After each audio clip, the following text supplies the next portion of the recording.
Coming up in this Brightline construction update.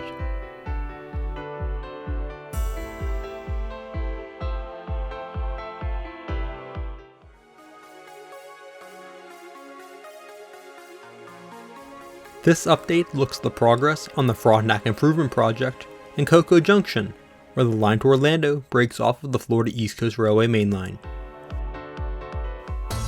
These areas are all in Cocoa, Florida. We'll start at Canal Groves Boulevard and end up at the junction, which is just south of Michigan Avenue. We'll start with a drive along Railroad Avenue from Canal Groves Boulevard to Cross Road, and then Sidco Road.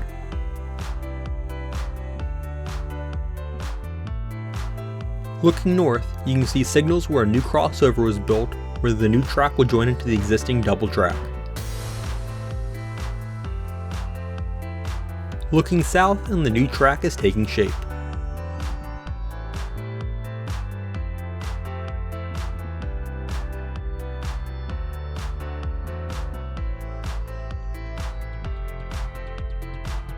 This industry spur and crossing were recently rebuilt.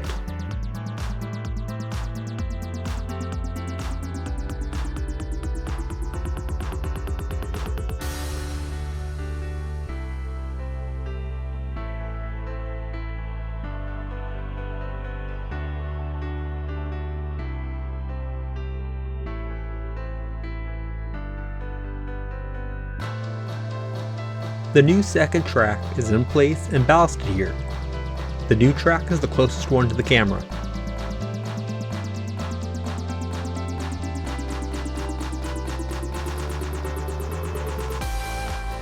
Work in this area is part of the Frontenac Improvement Project, which is a joint project between Brightline and the Florida East Coast Railway to double track what would have been a 3.5 mile gap in the double track. It extends from where Brightline's Orlando line will break off the main line to where the FEC's existing section of double track begins just north of here.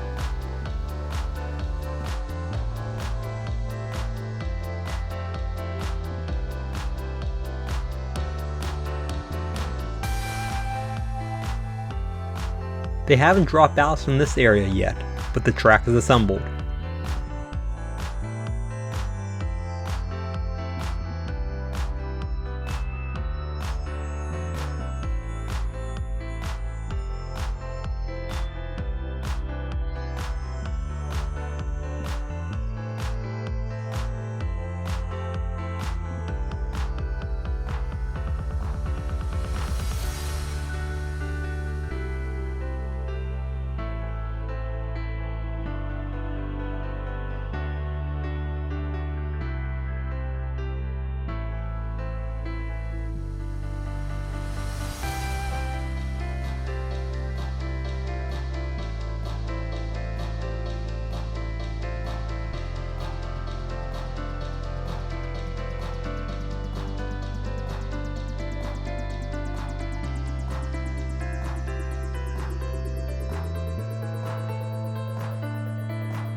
This is a new intermediate signal.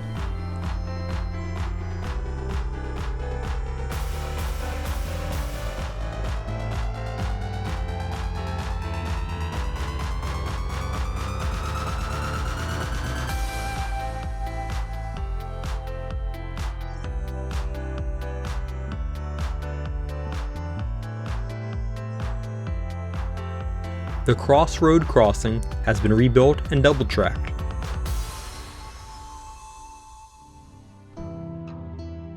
The Sidco Road crossing has been rebuilt and the second track is built on the north side.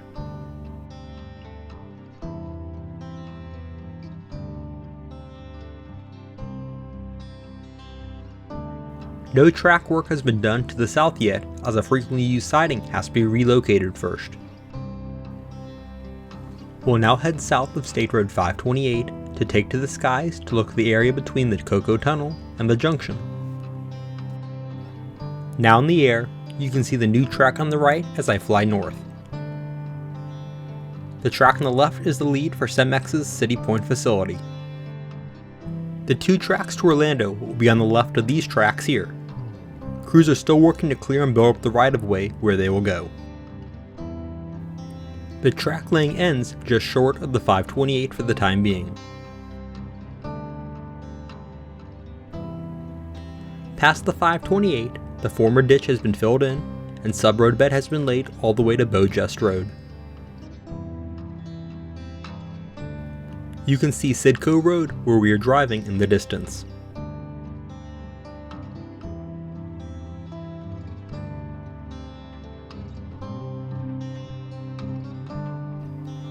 Now heading back down to the tunnel, they're doing some work around the north end as they get ready for track.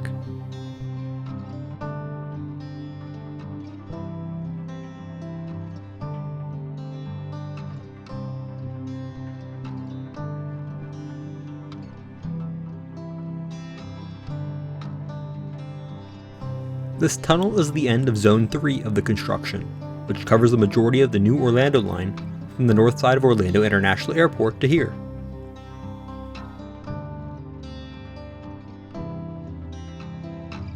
That zone officially ends at the edge of the grass here.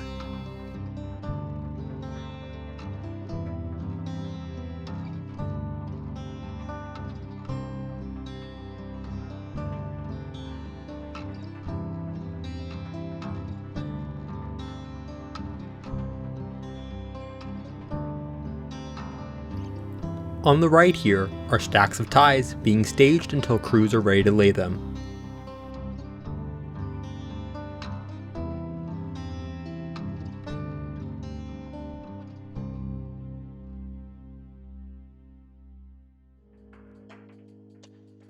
These concrete pieces are for building retaining walls in areas where they have to build up the right-of-way.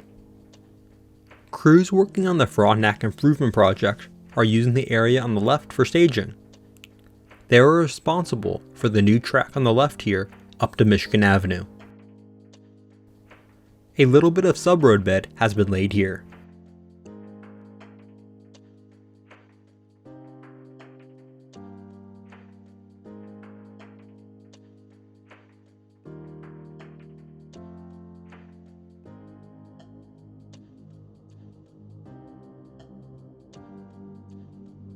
That is Michigan Avenue in the distance.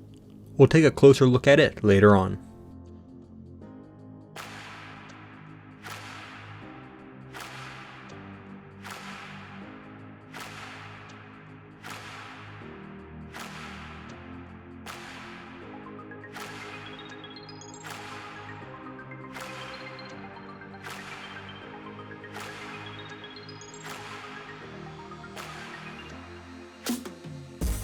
Here's where the Cemex lead joins into the existing main line. There is a derail on the lead since Cemex unloads their unit train themselves via remote control. This prevents them from accidentally fouling the main line. And here's an engineer's eye view flying down the track. It's hard to believe, but there will be 5 tracks here when everything is complete.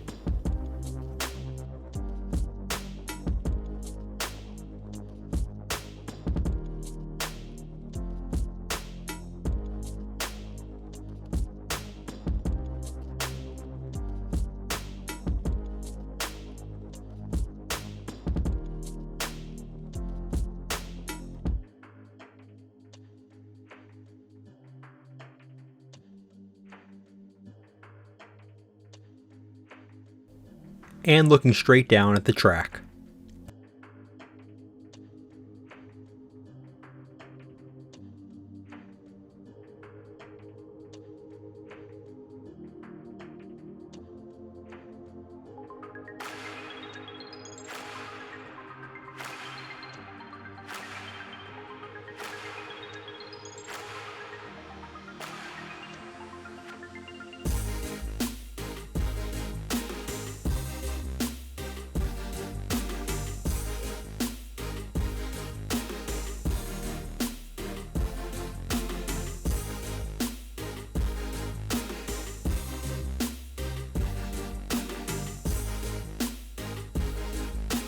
Now on the south side of Michigan, we'll take a look at the crossing, then look at the track work on the junction.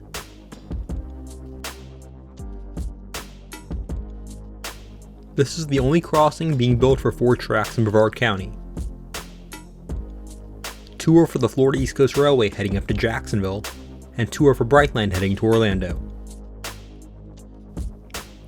Looking across the crossing, and you can see some of the retaining wall that those pieces I showed earlier are being used to construct. Now heading south, we can see some of the track work at the junction. A temporary track shift has trains using the new easternmost track currently. This allows crews to work here without affecting any trains. The necessary work on that track was done before the shift, so it is finished. A total of 8 turnouts are being built in this area.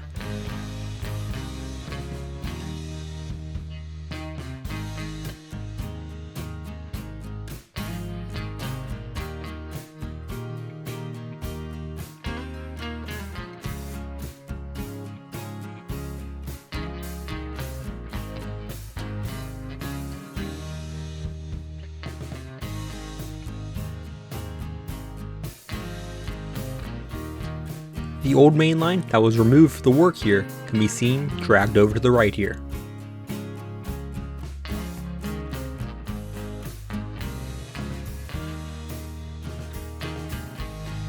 The track shift begins in the distance, just north of Dixon Boulevard.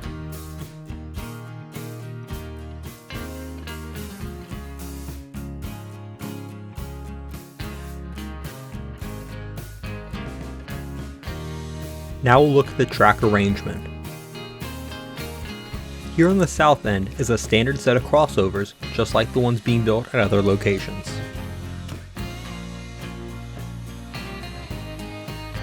Here's the first crossover.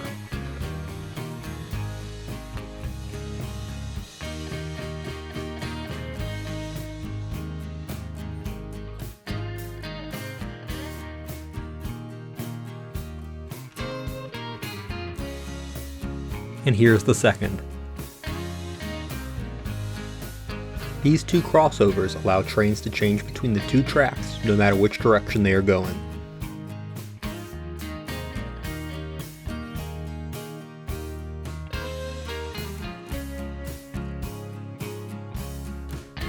Now we are at the junction where the 2 tracks to Orlando break off.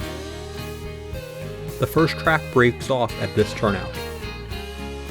The track coming off of it will be on the far left once it makes it to Michigan.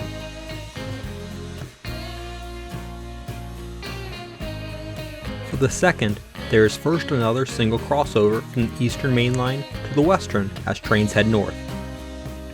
This allows 2 trains to pass through the junction simultaneously without having to wait for the other to clear one of the tracks.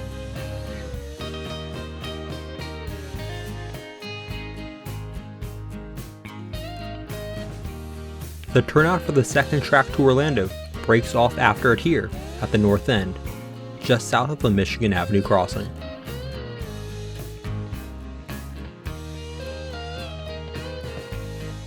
There was a small crew at work on that second crossover while I was flying. This view provides a good overview of the site. The second track to Orlando breaks off directly under my drone here, out of the view.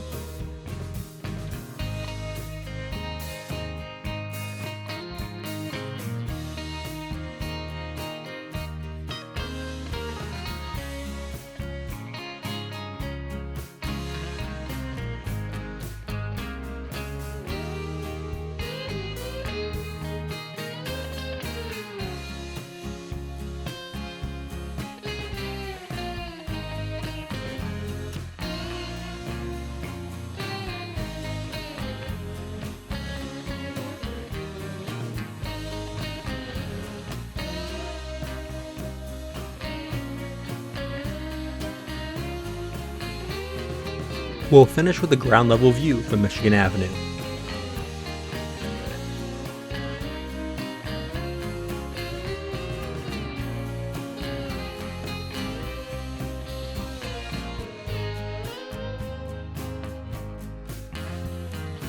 Thanks for watching. Be sure to like button and subscribe. Also check out my social media pages.